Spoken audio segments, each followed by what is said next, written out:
Hi welcome to my kitchen. Hi friends, ಇವತ್ತು pineapple kesari bath ಹೇಗೆ ಮಾಡೋದು ಅಂತ ತೋರಿಸ್ಕೊಡ್ತೀನಿ. ತುಂಬ ಸುಲಭವಾಗಿ ತೋರಿಸ್ಕೊಡ್ತೀನಿ. ಒಂದು ಸತಿ ಟ್ರೈ ಮಾಡಿ ಇದು ಹೇಗೆ ಬಂತು ಅಂತ ಕಮೆಂಟಲ್ಲಿ ಹೇಳೋದು ಮರಿಬೇಡಿ. ಯಾರೆಲ್ಲ ಸಬ್ಸ್ಕ್ರೈಬ್ ಮಾಡಿಲ್ಲ ಪ್ಲೀಸ್ ಅವರೆಲ್ಲ ಸಬ್ಸ್ಕ್ರೈಬ್ ಮಾಡಿ, ಪಕ್ಕದಲ್ಲೇ ಬರೋ ಬೆಲ್ ಬಟನ್ನ ಟಚ್ ಮಾಡಿ. ಈ ರೆಸಿಪಿ ಟ್ರೈ ಮಾಡಿ, ನಿಮ್ಗೆ ಇಷ್ಟ ಆದರೆ ಒಂದು ಲೈಕ್ ಕೊಡೋದನ್ನ ಮರಿಬೇಡಿ. ನಾನು ಒಂದು ಬಾಣಲಿಗೆ ಒಂದು 3-4 ಸ್ಪೂನಷ್ಟು ತುಪ್ಪ ಹಾಕೋತಾ ಇದ್ದೀನಿ. ಗೋಡಂಬಿ, ದ್ರಾಕ್ಷಿ, ನಿಮ್ಗೆ ಯಾವ ಡ್ರೈ ಫ್ರೂಟ್ಸ್ಗಳು ಇಷ್ಟ ಆಗುತ್ತೋ ಅದನ್ನು ಹಾಕ್ಕೋಬೋದು, ನಿಮ್ಮ ಇಷ್ಟ. ನಾನು ದ್ರಾಕ್ಷಿ ಮೇಲೆ ತುಂಬ ಇಷ್ಟ ಆಗುತ್ತೆ ನಮಗೆಲ್ಲ ಅಂದ್ಬಿಟ್ಟು ಸ್ವಲ್ಪ ಅದನ್ನು ಜಾಸ್ತಿ ಹಾಕ್ಕೊಂಡು ಗೋಡಂಬಿನ ಕಮ್ಮಿ ಹಾಕ್ಕೊಂಡು ತುಪ್ಪದಲ್ಲಿ ಹುರ್ಕೋತಾ ಇದ್ದೀನಿ. ಸೊ ಇದೆಲ್ಲ ಚೆನ್ನಾಗಿ ಹುರಿದಾಗಿದೆ. ಅದೇ ಪ್ಯಾನ್ಗೆ ನಾನು ರವೆ ಹಾಕೋತಾ ಇದ್ದೀನಿ.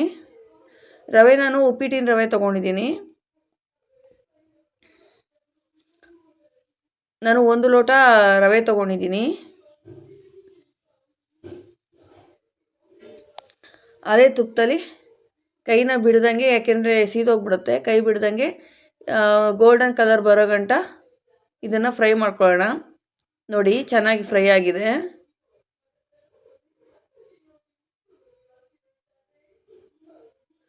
ಮತ್ತು ನಾನು ಅದೇ ಪ್ಯಾನ್ಗೆ ತುಪ್ಪ ಮತ್ತು ಎಣ್ಣೆ ಎರಡೂ ಮಿಕ್ಸ್ ಆಗಿ ಇದು ಮಾಡಿರೋಂಥ ಒಂದು 3/4 ಲೋಟದಷ್ಟು ಹಾಕ್ಕೊಳ್ತಾ ಇದ್ದೀನಿ. ತುಪ್ಪ ಮತ್ತು ಎಣ್ಣೆ ಎರಡೂ ಮಿಕ್ಸ್ ಮಾಡಿ.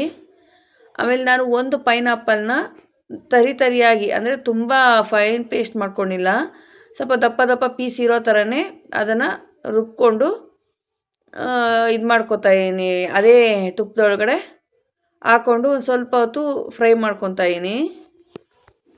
ಏನೊಂದು 2 ನಿಮಿಷ ಮಾಡಿಕೊಂಡ್ರೆ ಸಾಕು.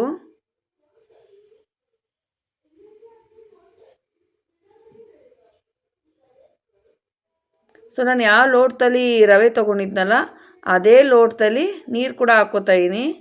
ನಾನು 1 ಲೋಟ ರವೆ ತೊಗೊಂಡಿದ್ದೆ, ಅದಕ್ಕೆ ನಾನು 2.5 ಲೋಟದಷ್ಟು ನೀರು ಹಾಕ್ಕೊಂಡಿದ್ದೀನಿ.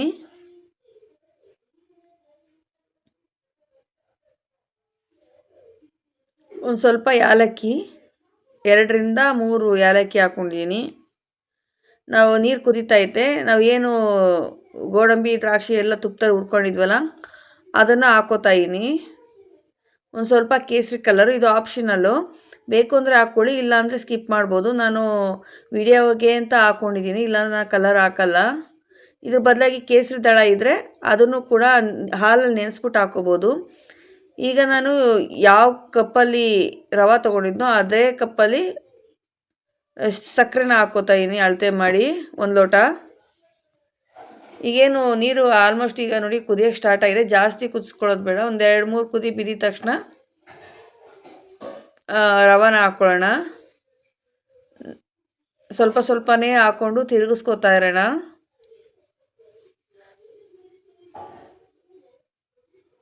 ಸೊ ಒಂದು ಸತಿ ಟ್ರೈ ಮಾಡಿ ಫ್ರೆಂಡ್ಸ್, ಎಲ್ಲರಿಗೂ ಇಷ್ಟ ಆಗುತ್ತೆ.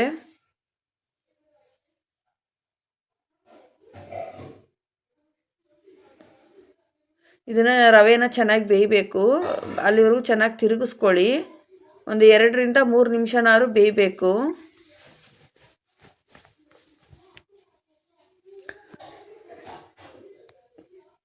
ಕೈ ಬಿಡಬೇಡಿ, ಯಾಕೆಂದ್ರೆ ತಳ ಹತ್ತುತ್ತೆ.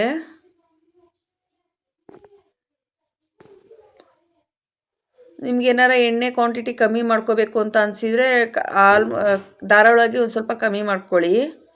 ಬಟ್ ನಾನು ಏನು ತೋರಿಸ್ಕೊಟ್ಟಿದ್ದೀನೋ ಅದರಲ್ಲಿ ಮಾಡಿದರೆ ಈ ಭಟ್ರುಗಳೆಲ್ಲ ಮಾಡ್ತಾರಲ್ಲ ಆ ಥರ ಬರುತ್ತೆ.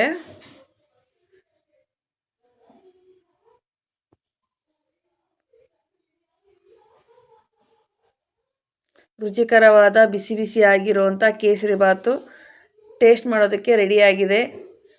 ಸೊ ನಾವೆಲ್ಲ ಟೇಸ್ಟ್ ಮಾಡ್ತೀವಿ, ನೀವು ಒಂದು ಸತಿ ಟೇಸ್ಟ್ ಮಾಡಿ ಇದನ್ನು ಹೇಗೆ ಬಂತು ಅಂತ ಕಮೆಂಟಲ್ಲಿ ಹೇಳೋದು ಮರಿಬೇಡಿ ಫ್ರೆಂಡ್ಸ್. ಈ ರೆಸಿಪಿ ಇಷ್ಟ ಆದರೆ ಒಂದು ಲೈಕ್ ಕೊಡೋದನ್ನ ಮರಿಬೇಡಿ.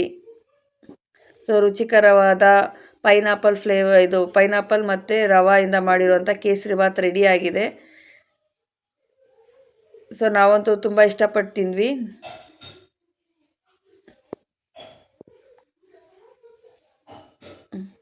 ಸೊ ಇಷ್ಟೊತ್ತು ನಾನು ವಿಡಿಯೋ ನೋಡಿದ್ದಕ್ಕೆ ತುಂಬ ಧನ್ಯವಾದಗಳು ಫ್ರೆಂಡ್ಸ್.